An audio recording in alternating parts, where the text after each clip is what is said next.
When you say friend, I mean, is that in parentheses? Is friend? No. Right. No. You are my most important special friend, Sam. We've talked about this. And I ask, you said you went to school near here. Yes. Is anyone from your school here? No. Really? Oh. I don't think so. That can't be. So you do have friends. You are my only friend that's left. Thank you for coming out tonight, Thank Sam. you. Thank you for 92Y. Yes. Wow. What are we doing? Sam and I were just half joking, like, what is there left to talk about? We have talked a lot of times. We're going to somehow fill this hour. Yeah. First of all, you're back in New York. I am. I think. Oh, thank you. Wow. It's so good to be back. What are the big New York City traditions? Do you get a bagel? Do you visit the Naked Cowboy? What do you do? The what? The Naked Cowboy? You don't know about the Naked Cowboy? He doesn't know about the Naked Cowboy, guys. No. I was looking for a bagel today, and I got an English muffin. No. Very disappointing. Messed it up. So anyway, go to Times Square. Yeah. There's this dude that's been there for like 20 years. Naked. He's like kind of like a he's wearing something like a tidy whities. Yeah. Tidy whities. You could play the Naked Cowboy in a movie. You could be like the next Naked Cowboy if you wanted. I would love to play a cowboy. Yeah.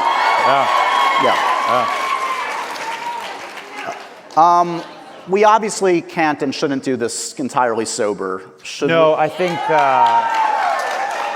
it's obviously the last time we drank whiskey together, it went really well. Right. Yeah. Always goes well. Yeah. Sam has a new spirit that is. I have a new spirit.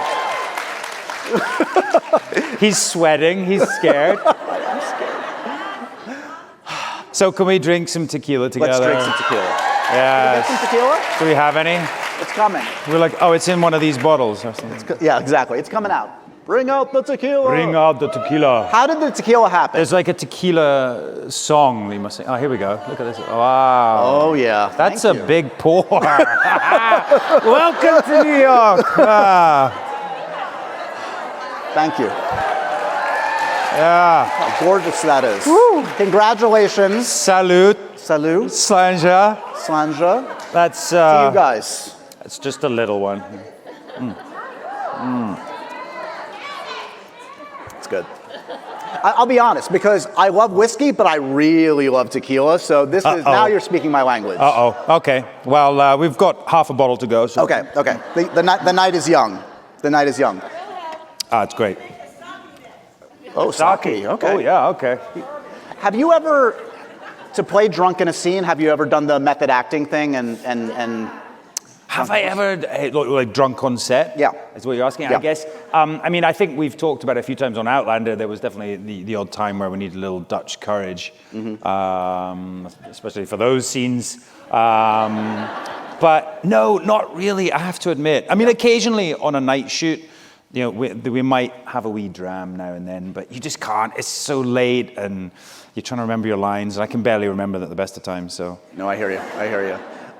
We do have a lot to cover because a lot's going on. There's a lot of Outlander promotion going on. Yeah. You were just in London. We just had the premiere. Oh yeah. But the biggest night possibly of, well, not my life, but certainly for the past couple of years. You know, we've been building Outlander, building up to this moment. We've been delayed because of COVID. Right. The big night for me was spoiled. But what could possibly spoil a beautiful moment like that? Did somebody compromise this wonderful day? Someone turned up who shouldn't have been there. So I'm very proud of this, guys. As some of you may know, I surprised Sam. I pulled one over on him. Yeah. So here's what happened. Okay, I want to give the backstory of this. I conspired with my friends at Comedy Central, Stars, Sam's team. We were all in on it. Oh, they were? Oh, yeah. Oh, yeah. Okay. All right. The day or day before, I sent out a tweet. Can we show the tweet that I sent? A tweet? A tweet. Is that too much tequila already? I tweeted. No, I'm totally fine that I'm missing the Outlander premiere in London. I'm definitely not miserable. Sam Heughan, be strong without me. Mm-hmm. Now, knowing my friend Sam Heughan... he put the bait out there. He couldn't resist, so I had to put it out there to convince him I wasn't there. Let's see the next tweet, please. Of course. Yeah. It's such a shame. Oh, well, guess I'll just have to party without all my friends. So sorry you're all alone. Don't feel sad. We'll all be having a terrific time. I can just feel... I was pretty proud of that. I know, I can just feel the pride in writing that tweet. You must have been so happy digging at your friends. Poor little Joshy. But all alone. So here's what happened, guys. Yeah. Oh. Here's what happened. Not yet. Oh. We told Sam, Team Sam told Sam that he was going to surprise some Outlander fans in a hotel room. Yeah. He was led to this hotel room. And so what you're about to see, no one has seen yet. And here's my plea to you guys. If you're taping this, if you're watching virtually, don't spread this out to the world because this is for, first of all, for you guys. And second of all, we're going to cut a whole big piece on Comedy Central that will have tons more to it. So this is just for you right now.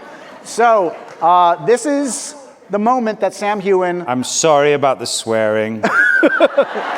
And how was your black eye? Is it okay? Yeah, I'm okay. I'm healing quickly. Here is the video of me surprising Sam in London. Oh, no. Wrong video, guys. Wow. Yeah. We upped our production values a lot. I was just going to say, wow. You spent a lot on the CGI for that. Wow.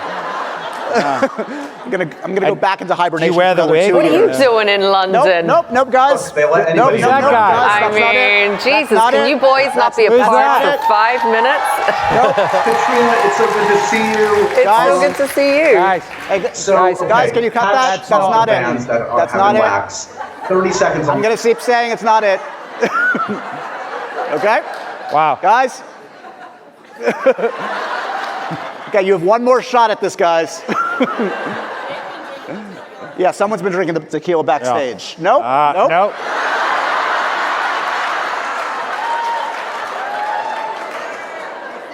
Okay, guys. It's going really well. Why doesn't somebody let me know when the actual video is ready instead of us going through the wrong ones, okay? Okay, so we're gonna do that. We'll come back to it. Hey, it's a preview for the rest of the evening. It's a preview. Yeah. It's a preview. Okay. Okay. All right. Let's talk about the show called Outlander. Okay. The what? You familiar? Never heard of it. Okay. Yeah. Any good? Yeah, it's pretty good, I hear. Okay.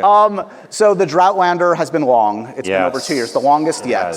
It has. Talk to me a little bit about the production this time around. In all seriousness, this was a different kind of experience. Obviously, you guys were shooting, probably pre-vaccines, et cetera. It's a different kind of environment. Yeah.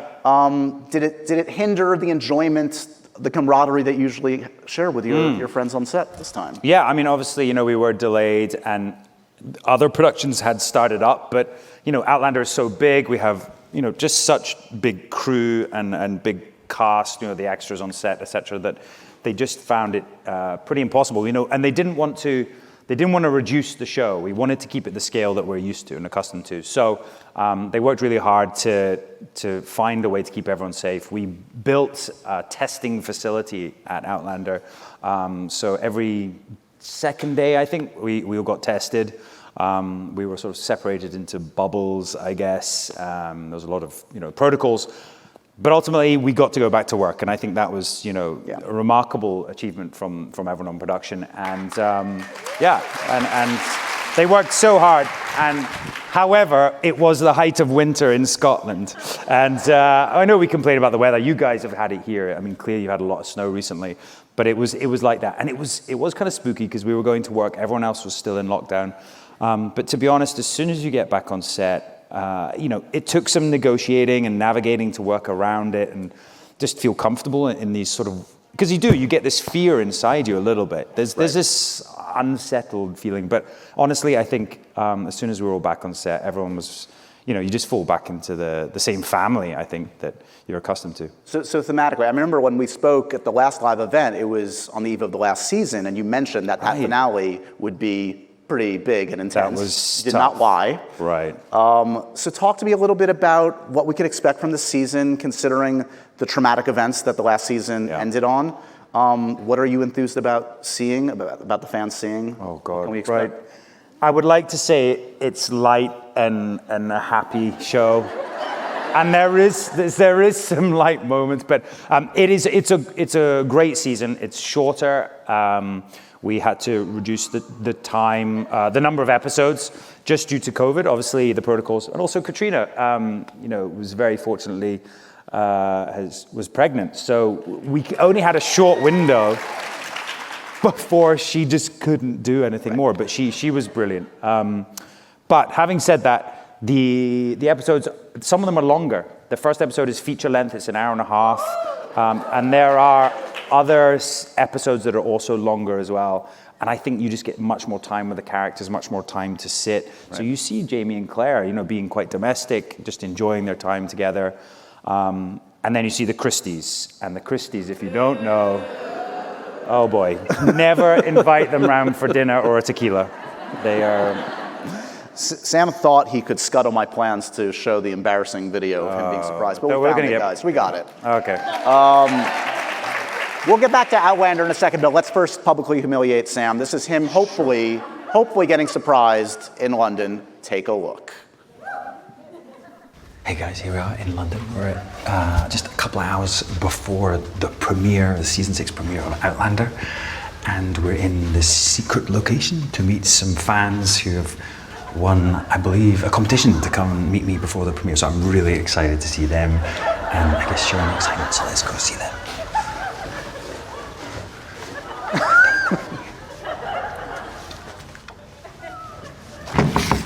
Hi guys! Sam!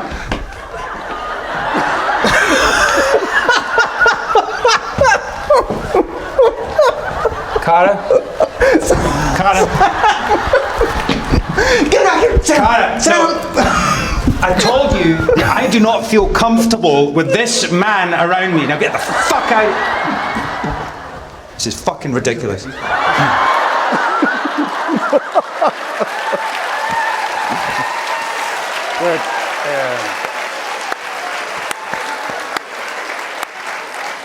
Why do you reduce in height?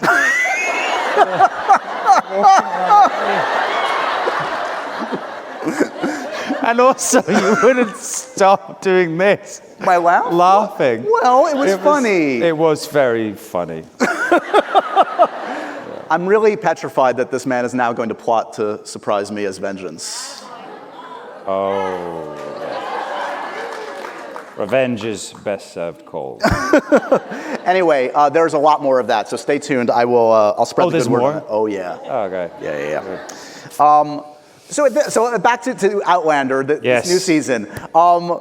At this point, is there anything hard about? I mean, there are inherent difficulties in every episode, every challenge, every dramatic turn. But turning Jamie on and off, what's the hardest part about getting into character? You guys, I can't say anything to you filthy people. How do I turn Jamie on? No, that's not what God, it's not my fault, Sam. It's their fault. Oh God. How do you get into character at this point? How do you turn Jamie on? I think Diana's written about that. Do you know, we were doing the audio book for Clanlands with Greg McTavish, and I believe I'd written some lines of Jamie Fraser, and I had to do the voice while recording the audiobook. And I couldn't do the voice. I was like, what is Jamie's voice? But it's strange because as soon as you get back on set, you do fall back into it. And there's always a period where we have a read-through, we do costume fittings. I mean, we do fittings, a long time in advance. So you're already planning the story of the costumes and where you're going. I mean, we just had ours for the new season just now. So we're already thinking ahead, and you're just thinking, where does the story take you? So by the time you actually get on set, there's been a lot of preparation, and that helps. Is there an episode in this coming 8 that you're most excited for the fans? Oh, yes. I mean, obviously, some of you may have read the books. I think probably most of you have. The Christies just really messed everything up, and they are trouble. But I think the last 2 episodes, we had Jamie Payne back, who shot the finale of last season, and this one is big. The Browns come into play. So I know some fans will be like, oh, wait, why isn't this season longer? The good news, though, is, as you just alluded to, you're about to go into production, I think, pretty soon on the next season, which is going to be the longest yet. Yeah, 60 episodes. So you and Caitriona have now been executive producers for a couple seasons now. Has that evolved? Has your participation as an executive producer changed since the first days of it? Are you what aspects do you enjoy getting your hands dirty with? Yeah, we've been on the show for a while now, and I think just there's always been a great dialogue between ourselves and the writers and the execs and every department as well. But now we are involved in the production meetings, so we do go sit on the days off and just go through the whole schedule with everyone, just to be a part of it, just to be part of the process of prepping, and we can give our opinion on something. I mean, it could be something really boring as like, where are the nearest toilets on location, to the logistics of what scene would be better shot on a certain day, because you shoot multiple scenes on a day, and like what needs more time. Right. So it's important because other departments are all represented in a production meeting, but actually the actors aren't. But I think also just implementing things. I brought on board the intimacy advisor, Vanessa Kofi, this season. And if you don't know what she does, just in the industry, because of these sort of intimate scenes, it's important that everyone is protected, but also we find a way to sort of, I guess, explore these scenes and actually maybe get something more out of them. And I think this season, we've done an even better job with those kind of scenes, because she really helped us understand what are we doing and how have we built up this relationship, but to take it somewhere else as well. So she's been terrific.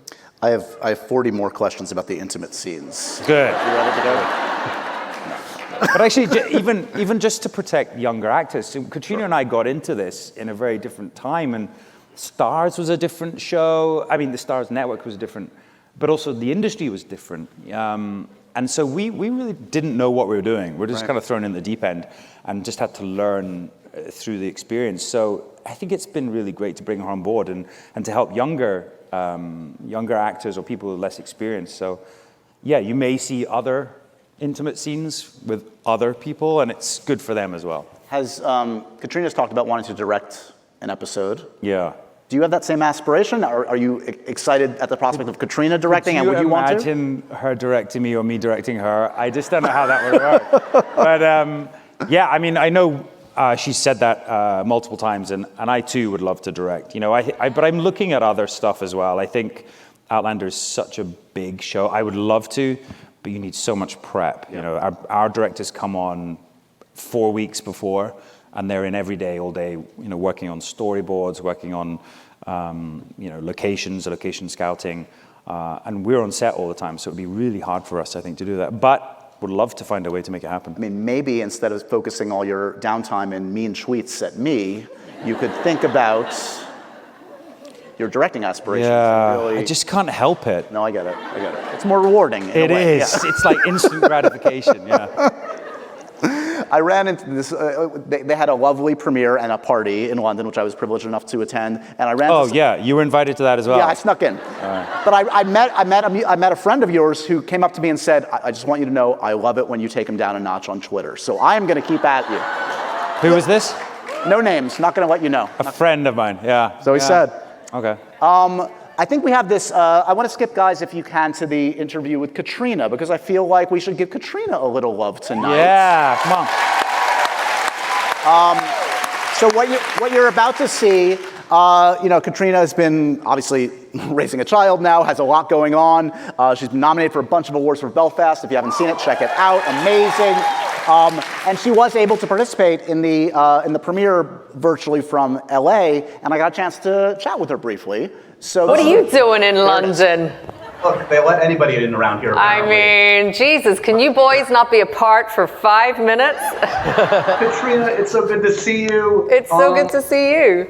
So, okay, catch up the fans that have been lax. 30 seconds on the clock. What's happened the first 5 seasons of Outlander? Let's just get right to it. Oh, God, Josh. It's early here. What's happened? A nurse at the end of the Second World War went on second honeymoon to Scotland with her husband. She found a standing stone circle. She got transported 200 years back in time alone, met this dashing Highlander. They fell in love. They got married. Culloden and Prestonpans and all these wars were happening because the Jacobites were fighting the British. They were losing, so she got pregnant and he sent her back to protect the baby. She went back for 20 years, became a doctor. Her old husband died, then she went back to find him. She found him, they fell in love again. Then her daughter came back. They all lived happily ever after, except they don't because this is Outlander. You took that way more seriously than I thought. You nailed it. Killed it. Well, you know, it's early. You know. So look, I don't want to make this about me, but I know last time we spoke, you were talking about reading scripts from the new season, season 7. As you read the scripts, does anything call out as appropriate for Josh Horowitz? You know you say that. You say that, and actually, yeah, there's kind of like this Quasimodo character who's like trapped in a tower. I mean, you'd be perfect. We'll call your agent. We'll get you to audition, maybe a few times, and yeah. I'm going to show our conversation here. I'm doing an event with Sam in New York. Yes. Because he's a glutton for punishment. He can't get enough of me. So the fans are out there, they're watching this right now. What do they need to know about working with Sam Heughan? The good, the bad, and the ugly. It's time to tell all. I mean, you know, you have to keep food nearby because, you know, he gets hangry. The boy gets hangry. Very, you know. He's like, if you think of it like kind of like a 3-year-old, like lots of fun, likes to run into things, hit things, and he needs snacks every 15 to 20 minutes. Yes. Yeah, Caitriona Balfe, everybody. What?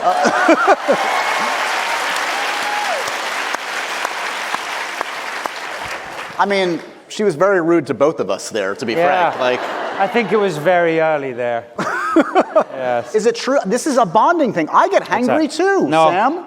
No. You don't get hangry? I don't think I get hangry. Actually, I don't, because I think Gray McTavish gets hangry. Yeah.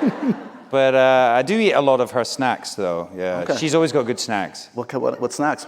She's into like the healthy stuff. Yeah. So like, you know, hummus and dips and Greek yogurt and things. I don't really know. They're delicious, and I eat them.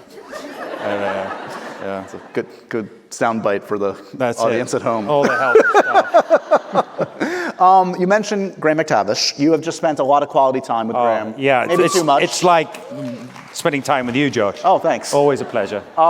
So yes, Men in Kilts, season 2. Yes.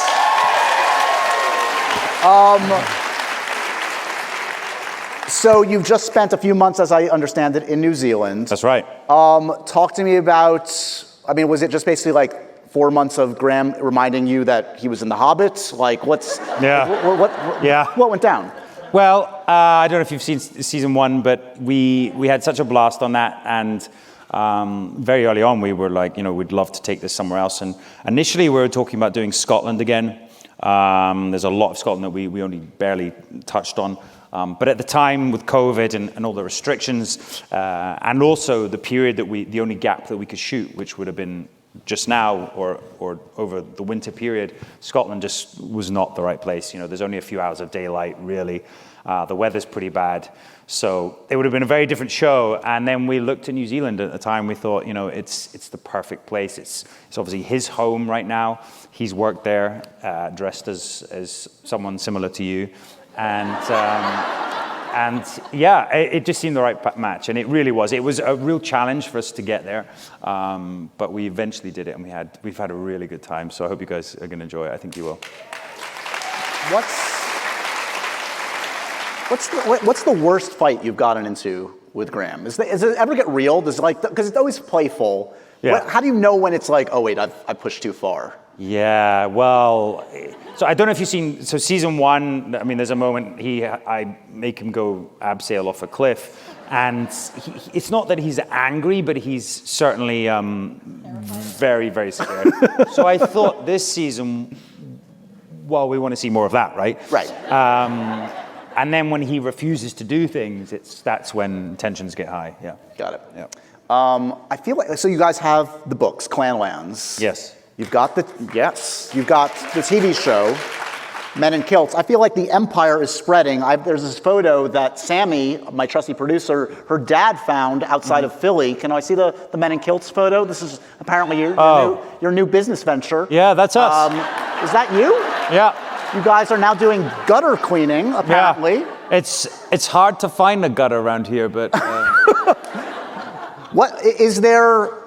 What's a business venture that's been proposed to you? Why did you block out the bit below? I don't want to give them free advertising. Oh, is that their number? You. Oh, I see. Yeah. Okay. Yeah. What's next? What's the next business venture? We've got all the spirits. We've got the books. We've got the TV show. You're like Oprah over here. What is coming up next? One for you, one for you. I mean, did you always have that kind of entrepreneurial spirit, like growing up? Is that something you discovered? I think it's honestly, working on the show, and which is amazing, and just getting all these opportunities. And I think I've just realized that there are other avenues to explore, and I hope they do well. But it's a great sort of creative outlet, I think, and I really enjoy all these sort of side projects. I mean, there's a lot going on, but. Why not? Why not go for it? Will there be another book to go along with the new season? With the new season, possibly. I mean, you've done, what was the last? So you did the Clanlands, then there was the Clanlands Almanac, right? Yeah. Coloring book next? What's next? What are you doing? No, I'm actually doing a book for myself. Yeah. Oh. Yeah. I do have a co-writer, but we've been working on something for a while, and it's based on a sort of biography meets an adventure that I undertook at the end of October last year. Yeah. Breaking news. This is exciting. All yeah, right. It's a lot of fun. Very cool. Okay. All right. So you obviously have these very important relationships in your life, professional relationships that are also personal. Graham, Caitriona, me. Well, it's debatable. Okay. So of the three of us, yes. Who would you rather? I'm going to give you a few scenarios. Graham, Caitriona, or me. Right. Who would you rather go to an amusement park with? Oh, I think it has to be Graham, right? Right. I mean, because he's terrified, and he screams a lot, and he's absolutely terrified. So I'd love to get him on, the roller coaster and all those. Go to the movies with. Go to the movies. Probably Caitriona, because I'd have a good talk. You would talk too much. Oh, I respect the art form. I'm quiet. And you'd want to share my popcorn. It's a metaphor. Okay. What? You guys really need to get out of that. Yeah, wow. You guys suck. Who would you rather go to space with? Going on the space shuttle. So spending a lot of time with someone in a confined space. In a confined space. Yep. There's no good answer here. There's no. It's got to be Graham, because I've done that before, right? That's fair. So you haven't got any of these yet. No, I'm fine. Come on, there must be one there. Drinking? No, that's not going to be me. No, not you. I'll be Caitriona. She's great. Yeah. Spend the night in jail with? No. Huh? Actually, yes, you. Yeah. Because you've done it. Because I could blame whatever crime it was on you. Right. Or if I'm about to get attacked in the jail. A human shield. Yeah. See? Cool. Super cool. Thanks, dude. Yeah. Well, I was going to promote your upcoming projects, but now I'm not feeling like it. Sure. We're just going to sit here in silence. Yeah. Just going to sit and stew. Fine. You do have some cool stuff coming up. Okay. Do I? Do we know when Text for You is coming? What's the plan? You, Priyanka Chopra Jonas. I don't know exactly when it's out. We have one scene left to shoot, which is interesting. Because I don't know when it's going to happen. But no, it's something that they're just looking at maybe doing. But I know that I've seen the movie.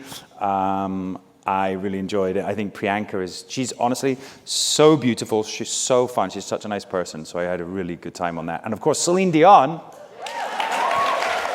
It's her acting debut, and she's she's brilliant. She's really funny. Do you have like kind of like, I mean, obviously I haven't seen the movie, so I don't know exactly, but do you have like a romantic comedy / drama that's like your go-to? Like, is it like the Notting Hill Love Actually kind of thing, or old school or newer? What jumps to mind when you think of that genre? Of this movie? Yeah. Oh, this is a little bit Sleepless in Seattle, Sliding Doors, and like Notting Hill. Yeah. Okay. Yeah. Okay. It's definitely based on sort of Nora Ephron kind of kind of vibe. Yeah. Love it. Probably not Nora Ephron-esque is Suspect. Yes. Not a lot of laughs in that. Yeah. But it sounds cool. You shot this already, yes? Shot this. It's a Channel 4 drama in the UK. It's an incredible ensemble. It's 8-part drama. Every episode is a two-hander, so there's basically 2 actors throughout the whole thing, and each one is based on a conversation. It's about a police officer whose daughter has committed suicide, but he believes that she was maybe possibly murdered, and everyone is obviously a suspect. We have Richard E. Grant, Jolie Richardson, Anne-Marie Duff, Niamh Algar, myself. Like the cast is incredible, and I believe they really enjoyed it. Channel 4, they love it. So I think it might be out early this year. Oh, so great! In a month or so. Yeah. Oh, another excuse to catch up. Yeah, I'm excited. Everest, I hear, is not happening. Thanks, right? Thanks, Josh. Yeah. Are you still going to climb Everest just for fun? Like, when am I supposed to do that? Okay, we'll move past that. What's the kind of role that is not being offered to you that you want to put out into the universe? Like, what are they? What did you say? I heard. Yeah, we heard the James Bond thing. Oh, James Bond. You know. But is there a kind of thing that you're not thought of that you wish? I mean, you obviously had like the spy comedy thing, which was kind of like a new kind of thing for you. What's left to conquer for you that people are not thinking of you for, you think? Oh, yeah, I'm not sure. I mean, I do get offered things, or we have conversations about things, but it's just obviously always trying to find a time where I can go and do it. And an Outlander is such a commitment, so it is hard. But there's some stuff, I've been trying to develop my own things as well, which has been, kind of really interesting. And I don't know, as we're going back to directing, that might be where I go to next. Okay. Or theater, actually. I can keep thinking about that. Okay. Yeah. And there might be a part in there for you. Don't even. The Hunchback musical? What are you doing? How did you know? I get it. I've been asking folks on the podcast the last couple of years for comfort movies, and I always find that very revealing. I feel I love to talk about movies that people grew up with that they return to. What was yours? I have 2. I mean, one of them, you brought up 2. We're not going to go into depth on one of them, but Back to the Future you bring up is definitely one for me.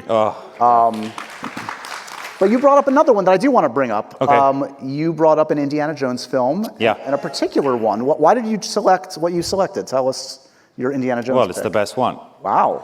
I don't know about that, but tell us, what is it? I love Indiana Jones movies. They were always on British TV, like around winter time. And I guess they're fun and entertaining. And I always felt as a child, like, I shouldn't be watching this, but my mum allowed me to watch it.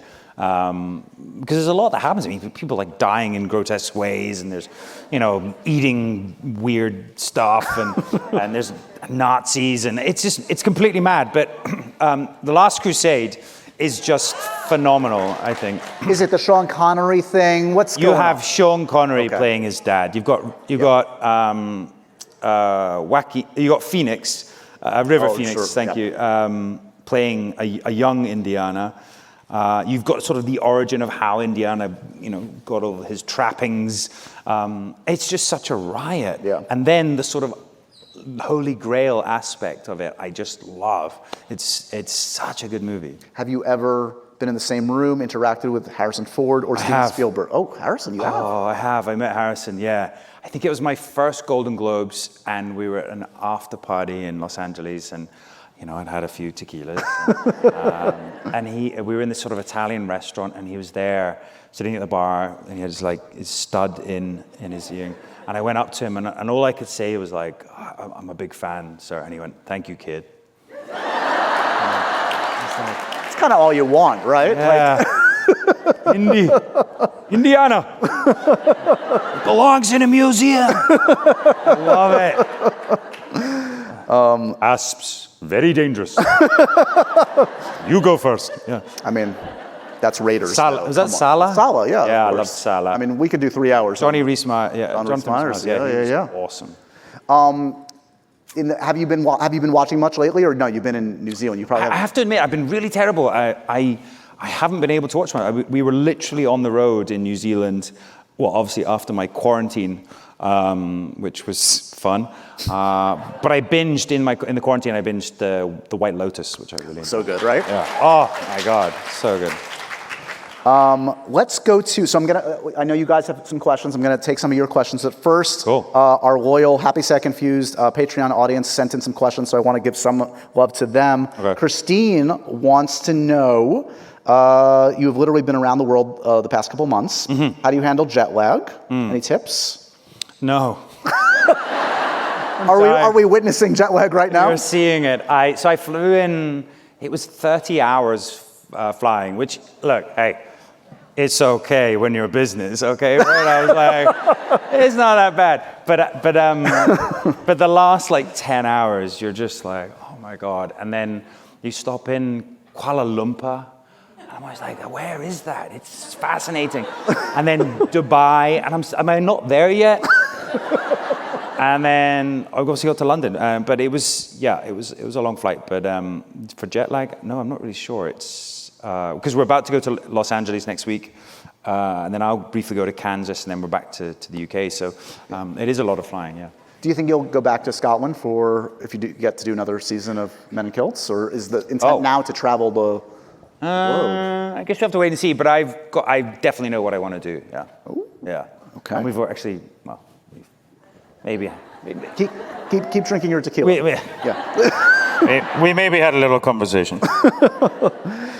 Susan wants to know, congratulations on the first winner of your Right Start commission at RCS. Oh, thank you. What inspired you to start the commission and scholarship program at your former drama school? Yeah, so thank you for asking. My former drama school, I decided to create a scholarship for 2 students to I guess pay their fees throughout their years at drama school. But also I created the Right Start competition, which is just to encourage all students there to sort of maybe think a little bit outside of the box. You know, I just noticed that, you know, in my career, it's not just acting. You know, there is all these other opportunities, or creating your own work, and especially during COVID, but also when you are an unemployed actor and you're kind of sitting waiting for the phone to ring, which was a long time for me. You know, you have to start making your own work, and also collaborate with other people. And the competition winners on the inaugural year this year is a really interesting story by some filmmakers who want to do a play, but it's all set in a nuclear submarine. And I think right now, obviously, you know, it's very topical. So so congratulations to them. Who was When you think back to your early days, like, who was the most influential, important person, like, in your early days before you kind of like got your big breaks early on, that, I don't know, showed confidence in you, that said you have something special? Was there a teacher or a fellow actor that really boosted your confidence? My first year at drama school, my acting coach took me to one side after my first term and said, "You can't act." Oh, never mind. And I thought, and I'll just continue that. But you know, it was a classical drama school, and it kind of the whole part of this process is like breaking you down. And but I think that was always also kind of true. It was about confidence, and you know, at drama school, that's what it's for. It's to fail as well. So, but yeah, and it was actually my first play I did out of drama school, and the theater director there, he taught me a lot. Do you find it's like important to like reflect back often on the early struggles, even when you're succeeding? I mean, I would think that, like, you know, that teaches you humility and gives you perspective, you know, as you progress in your career. I mean, it's important to kind of stay grounded. I know you're like obviously turned into a big asshole, but generally, I was halfway through an earnest question. I was like, I can't do it. I can't do it. I can't do it. No, but seriously, do you like think back to the early days when you're kind of like less in of these an surreal asshole. moments. Yeah. Yeah, no, do you know, because we've been doing Outlander for a long time, and even before that, saw some friends in London just at the premiere. I invited them along, and we were talking about things that we'd done in the past. I was like, I can't even remember these. It was so long ago. But yeah, I mean, we've been doing the show for so long now, you can't help but look back and where we've come from. Yeah. Even going to work every day on Outlander, you know, when we started, we were very green, and it was literally an abandoned warehouse where we filmed. There were like rats and dust, and it was just rubbish. And now we've got this amazing facility. So yeah, it's great to be able to look back and see how far we've gone. Were you a good auditioner? Did you enjoy it? Like, I've talked to actors that oh my God, that relished it because it was an opportunity to act, and I've talked to actors that hated it with every fiber of their being. Terrible, absolutely terrible. I went so many years of trying to like. So my first thing I thought was like, I saw these other famous actors. I would see Tom Ellis, I'd see Eddie Redmayne, I'd see these people going in, and they kind of walk in and they knew the casting director, and they'd hug them, and they'd have a coffee, and they're like, oh yeah, I've just come off the street and everything's cool. So I started always buying a coffee to go in with me. Like, I'm just like, oh yeah, just had a coffee, you know. But then I'd go in and I'd be too high on caffeine and adrenaline. And I'm like, okay. And one time I remember I was one of my first auditions in LA, and my manager, I was up for like a surfer guy, I think, and so he took me to the beach and made me get in the sea, and then I went to my audition like with my what do you call flip-flops? You guys call them thongs? And I went in and I'm like taking them off in the audition, and I think the casting director was just like, what the hell? Smelling of fish. What are you doing? Wow. I'm sorry to, you went to the dark place. Yeah. It was not good. I think there's like a mysterious pile of audience questions, perhaps. Thank you. Oh. Amazing. Thanks so much. Wow. You guys wrote these in the dark. Well done. Did. Okay. Let's see what we got here, guys. First whiskey, then tequila. What's next, Sam? A good night.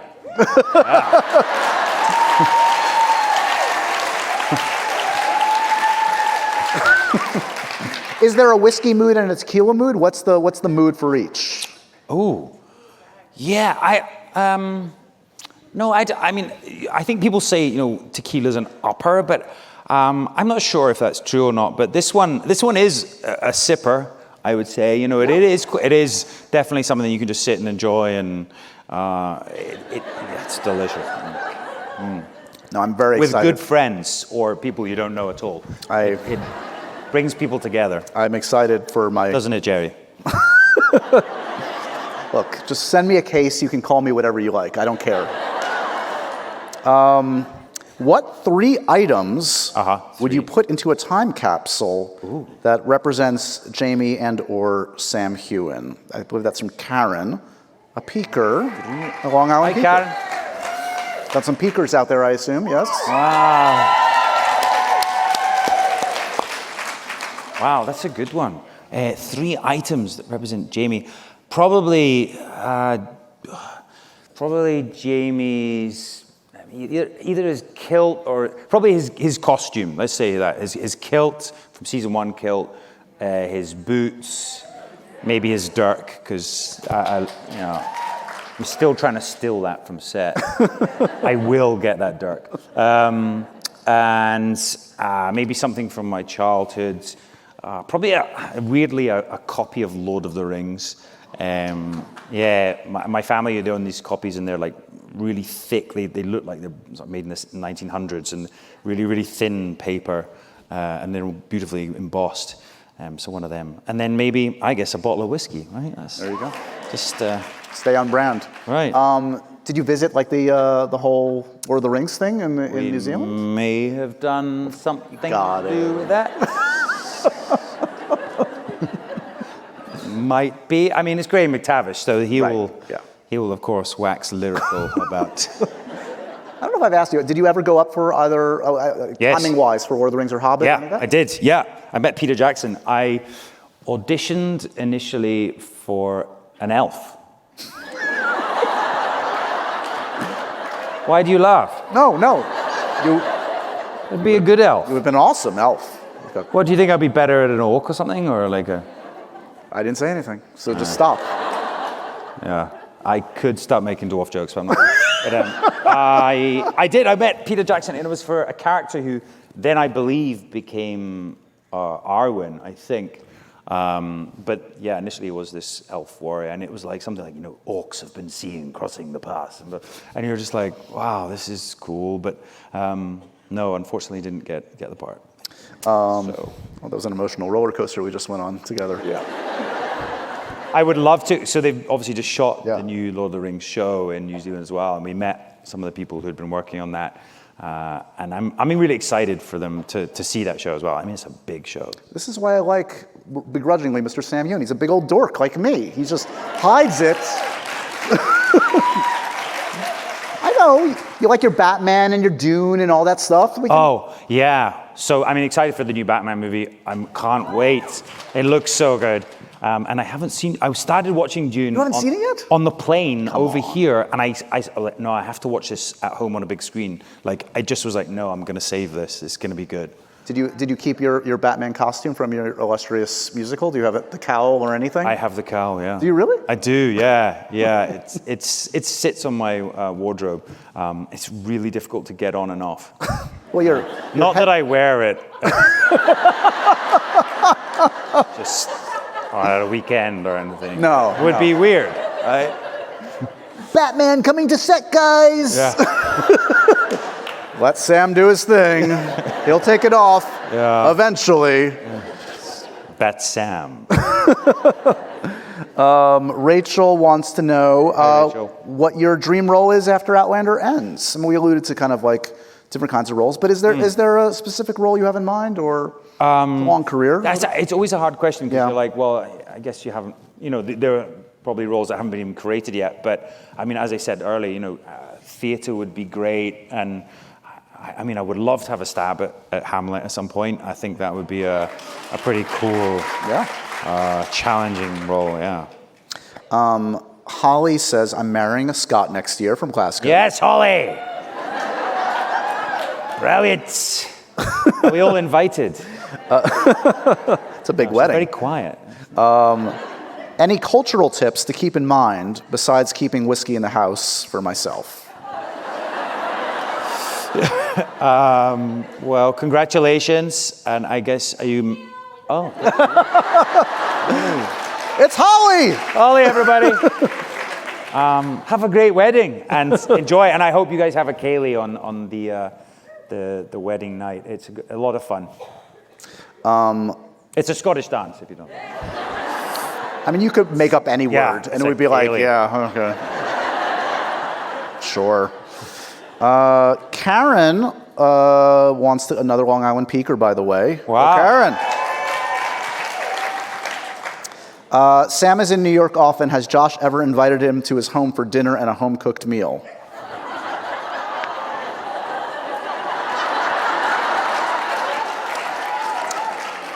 I should really read these before I say them out loud. I met your wife. You did? Has a wife. What does that mean? And she's a normal, good human being. She's normal. Yeah. She's lovely. Well, You're lovely, very Josh. patient. She's very patient. You are hereby invited into my home for a home. I am. Yes. Did you say I'm invited? You're I'm invited. invited. This is like inviting Dracula into your home. Yeah. It's like you're not supposed to do this. Really? And what are we having for dinner? What would you like? I can't cook, so this is going to be a shitty night for you. Oh, wow. But we'll order in, okay? Okay. Okay. Are we getting the naked bagel guy? No, it's not a... Sounds like a night. Wow.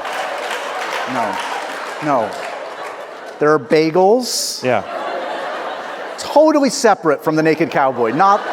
Literally nothing to do with each other. Okay. Okay. After this, we're all going to Times Square together, and we're going to visit the naked cowboy. That's a good idea. How did they get the hole in the bagel? We were talking in the beginning about running out of things to talk about. This is where we ended up. I just... a miracle. It's not a Scottish thing. It's one of life's miracles. Yeah. Karen wrote 2. We're going to give Karen a little love here. Karen, you're great. Karen, you can come up here when I'm done. What game show, reality show do you think you could win if you went on it? Do you watch reality shows? Do you watch any game shows? Yeah, I mean, I'm a huge documentary fan. Okay. I love docus, but a reality game show. Wait, Survivor, Amazing Race? Survivor would be good. Yeah, I have to say, I love Naked and Afraid.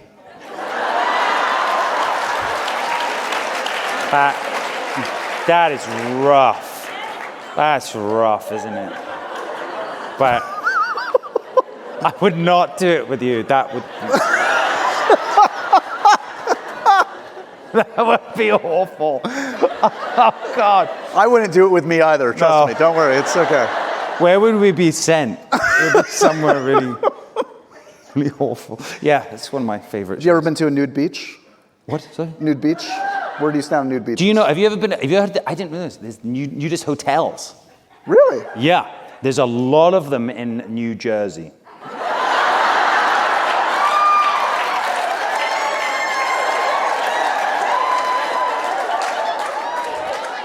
I haven't been looking, but I believe there are a lot. Look at your search history on your browser. Yeah. There are obviously other hotels available. The Hedonism Hotel. Why do I know so much about this? Keep talking. Go. It's fascinating. Well, imagine you're checking in. Yeah. Well, this is my first and last event at the 92nd Street Y. Thank you. Obviously elevating the conversation. Yeah, exactly. Yeah. If you could be in any movie with Josh Horowitz, what movie would it be? I did not write. That's not my handwriting. That's... What is it called? Like 3 Children and It or something? What is it? 3 Men and a Baby? Oh, yeah. Is that what you're saying? We could raise a child together. That would be fun. Or twins. Yeah. Yeah.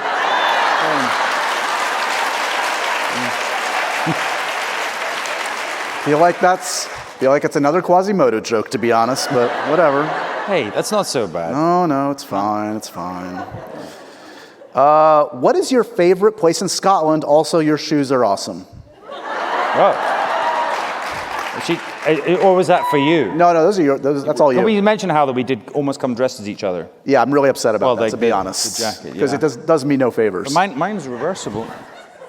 It's great. I don't know. It's lovely. It's very stylish. Favorite place in Scotland? What was the question? Favorite place in Scotland? Yes. Favorite place in Scotland?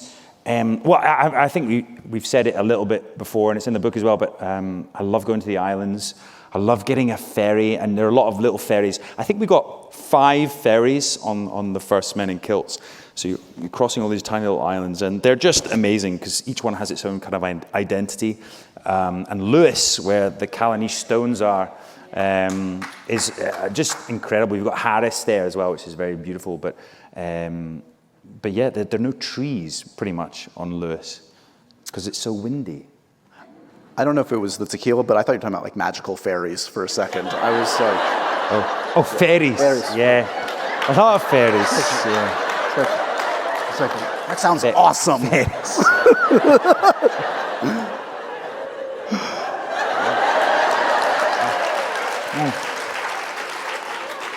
Oh, that was a lot of tequila. Yeah. My mom is watching this, by the way. So. Hi, Mom. Hi, Mom. What has Jamie Fraser taught you? No. What has Jamie Fraser taught you? Anya wants to know that. What has Jamie Fraser taught you? Jamie has taught me, he's taught me a lot of things for the industry, I think.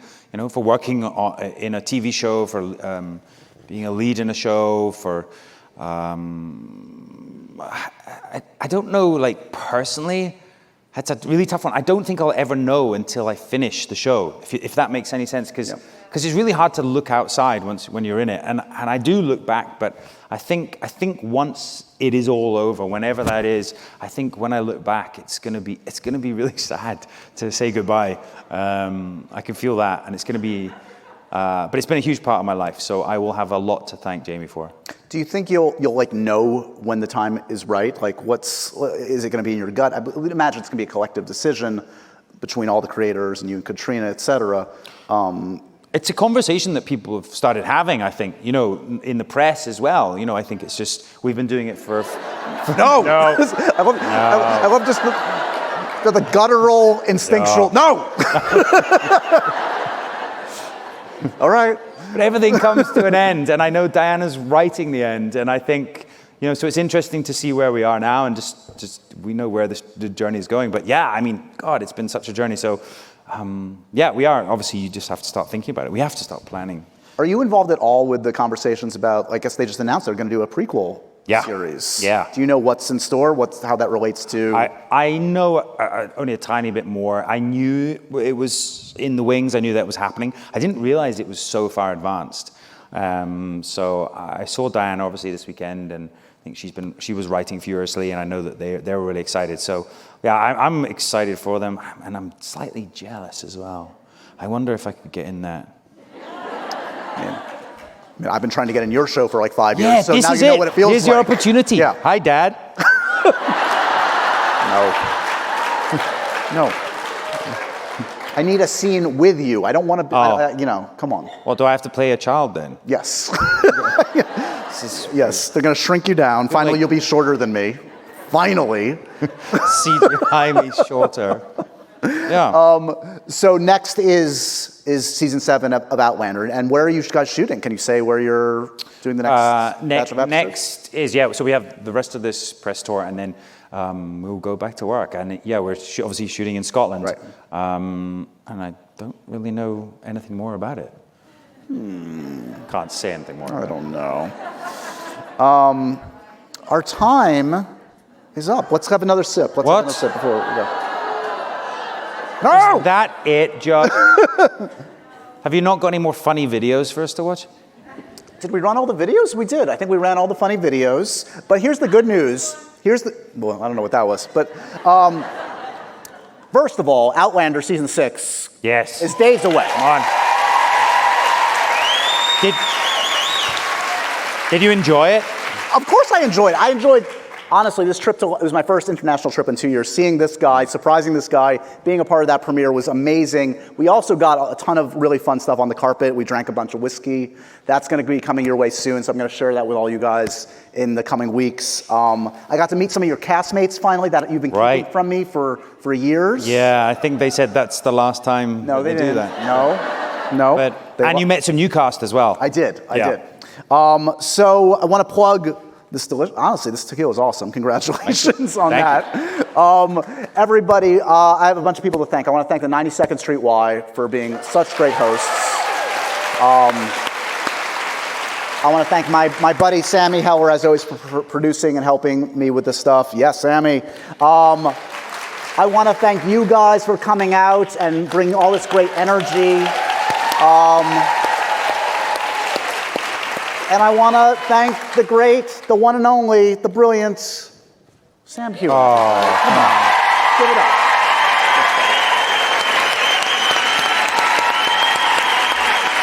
Oh, thank you, man. Thanks, everybody. Come on. Hey, Dad.